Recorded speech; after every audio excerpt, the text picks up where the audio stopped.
Wayne Haney, your local licensed insurance counselor. Some people call me the insurance professor. Not sure about that, but very happy to help. This video is a continuation in a series on home insurance and a second part of one on home insurance perils form.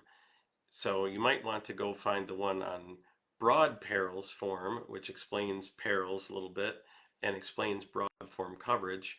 This one is about what is called special perils, and where broad form perils lists the 17 specific things that it will cover if they happen. Special perils lists what is not covered.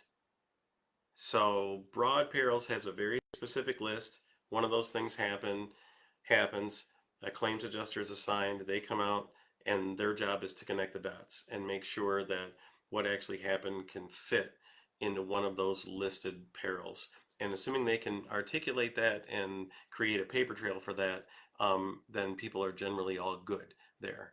Special perils, the adjuster would come out, look at whatever happened, take a look at the relatively short list of things that are not covered, and as long as it isn't on that list, then it automatically is. So if there were a zombie apocalypse, then on a special perils form, because zombie apocalypse is not actually listed as an excluded or not covered thing, then that would totally be covered. And that might sound kind of whimsical, but there are other sort of wackadoodle out there things that sometimes happen to houses that it's a little unclear exactly what the cause was, but it can often be much more clear what the cause was not.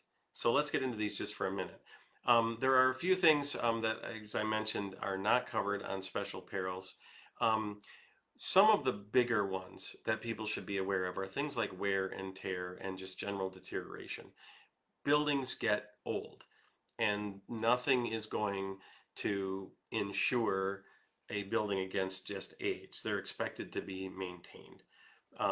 Birds are typically not covered. So if birds come in and infest or create all sorts of damage, those are typically not covered.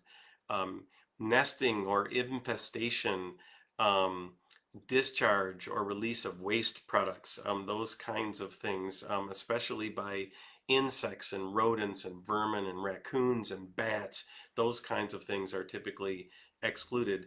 All of that really is falling under the category of routine maintenance, that the expectation is that a homeowner is going to be aware of their home, be aware of their surroundings, be doing occasional inspections, having the termite person out to make sure that they're not getting infested with bugs, that kind of thing. So those kind of routine maintenancey things are never going to be covered.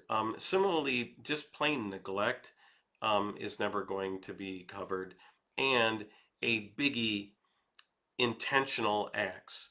So if people do something on purpose to their home and it causes damage, that's not going to be covered. You cannot burn down your own house and then call your insurance company and ask them to rebuild it on their nickel. It's not going to work like that.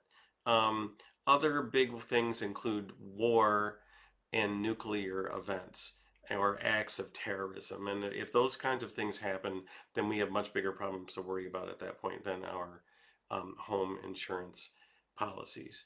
But if one of those things is not listed as specifically not covered, then whatever happens, it's covered. And the reality is, most people do not lie awake at night worrying, oh my gosh, if zombie apocalypse comes, is my home insurance policy going to pay for the damage? That's not really the issue. Where special perils comes into play is at time of claims. It is simply a simpler, easier, and often faster claims process when there's a claim filed and the house was written on a special perils form, because it's so much easier and cleaner for an adjuster to come in and say, oh, this clearly was not one of these things, claim approved, and then work gets done and checks get written, and people go about their lives. Typically, in my experience, special perils policies cost a little bit more than broad perils, although that's not universally true. There are some policy types where it actually is the other way around. but generally special perils, you will pay for the privilege, but it's often worth every nickel and not that big of a change. Finally, I'll just make some mention that broad perils and special perils, even though in this video and its cousin on broad perils, I've been talking about the dwelling, those peril forms also apply to personal property. And so it is worth having a conversation with your insurance advisor about whether or not in your case it makes sense for your personal property in addition to your home to be on special perils. I hope you found this useful. As always, feel free to reach out to me if you have any questions or comments.